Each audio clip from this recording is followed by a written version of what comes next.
ആരും കാണാത്ത American ലീഗായ MLS കിരീടം സ്വന്തമാക്കിയതിന് ആരും ലയണൽ മെസ്സിയെ പ്രശംസിക്കേണ്ട ആവശ്യമില്ല. അത് ആർക്കും നേടാൻ സാധിക്കുന്ന ഒരു കിരീടമാണ്. MLS ലീഗ് ഒരിക്കലും ഒരു കോമ്പറ്റീറ്റീവ് ലീഗല്ല.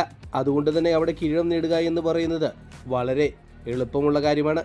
ഇതിഹാസ താരമായ ലയണൽ മെസ്സി തൻ്റെ അമേരിക്കൻ ക്ലബ്ബായ ഇന്റർ മിയാമിയുടെ കൂടെ അവരുടെ ചരിത്രത്തിൽ ആദ്യമായി MLS കിരീടം കഴിഞ്ഞ ദിവസം സ്വന്തമാക്കിയിരുന്നു.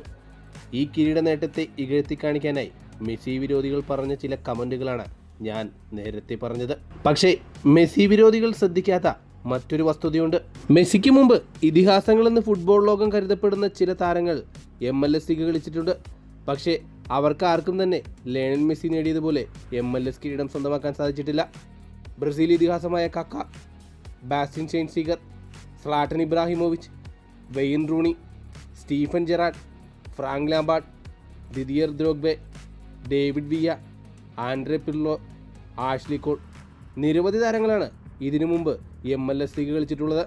ഇവർ കളിച്ചതൊക്കെയാകട്ടെ MLS ലീഗിലെ ഏറ്റവും മികച്ച ടീമുകളിൽ ഒന്നിലായിരുന്നു.